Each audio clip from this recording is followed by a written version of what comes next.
सच्चाई की जीत है और ये हमारे तमाम शिवसैनिकों की जीत है, ये महाराष्ट्र की जनता की जीत है। जिस तरह लोकशाही में बहुमत को, मेजॉरिटी को महत्व है, मैं पहले से कह रहा था और इसलिए ये मेरिट के ऊपर दिया हुआ निर्णय है, इसलिए ये सच्चाई की जीत हुई है।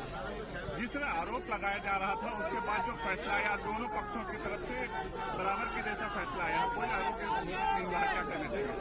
नहीं, आरोप तो लगाने का काम उन्होंने सरकार स्थापित हुआ उस समय से किया।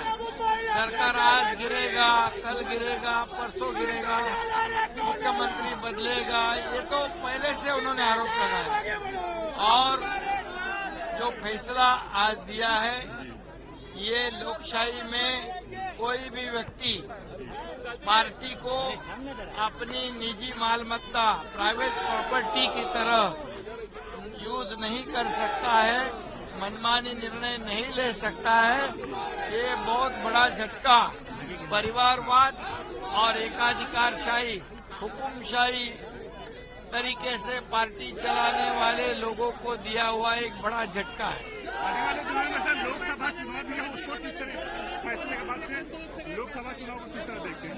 लोकसभा चुनाव में महाराष्ट्र में से आदरणीय मोदी जी को 45 प्लस सीटें यहां से मिलेगी। एक छोटा सा मराठी में सर, एक मराठी में सर, एक मराठी में सर, छोटा सा।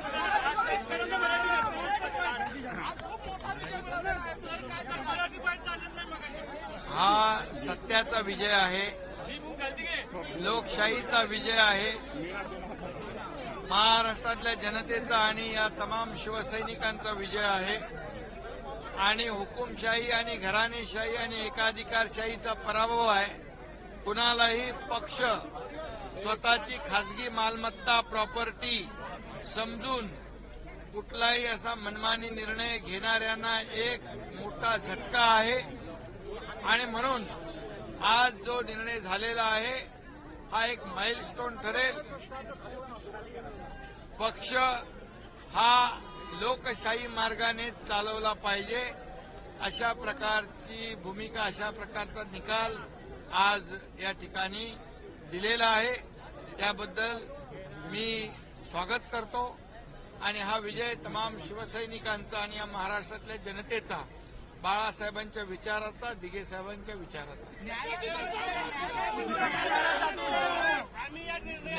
न्यायालय ते कोणालाच मानत नाहीत, ते न्यायालयाला पण मानत नाहीत, निवडणूक आयोगाला पण मानत नाहीत। ते या सर्व संस्थांपेक्षा मोठ्या स्वतःला समजतात। ते सुप्रीम कोर्टाला देखील अनेक वेळा सल्ले दिले त्यांनी। निवडणूक आयोगाला चुनाव आयोग म्हटलेला आहे, आज अध्यक्षांवर पण आरोप केलेले आहेत आणि म्हणून यांना लोकशाहीमध्ये, लोकशाही मार्गाने दिलेली एक मोठी सबक, एक चपराक आहे। न्यायालयात जायला सगळ्यांना मोकळीक आहे।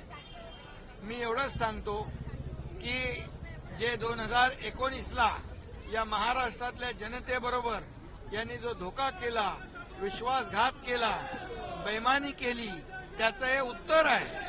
कारण निवडणुका भारतीय जनता पक्षाबरोबर युती म्हणून लढवल्या आणि सत्तेसाठी, खुर्चीसाठी, मुख्यमंत्री पदासाठी बाळासाहेबांचे विचार विकले, सोडले आणि सत्तेच्या खुर्चीमध्ये ज्या बाळासाहेबांनी काँग्रेसला कधी जवळ केलं नाही, काँग्रेसला गाडा म्हणून सांगितलं, त्यांना डोक्यावर घेतलं, अशा लोकांना हे सडेतोड उत्तर आज मिळालेलं आहे। फक्त एवढंच आहे की आम्हाला मूळ शिवसेना, खरी शिवसेना धनुष्यबाण देण्याचं काम केलंय, पण त्याचबरोबर जे भरत गोगावले यांचं जे पिटिशन होतं ते डिसमिस केलंय। एक दबाव अध्यक्षांवर होता का, एक सगळे आरोप प्रत्यारोप याचा काय परिणाम झाला का, ते आमच्या लीगल टीम बरोबर आम्ही बोलू आणि त्यानंतर आम्ही देखील पुढचा निर्णय घेऊ।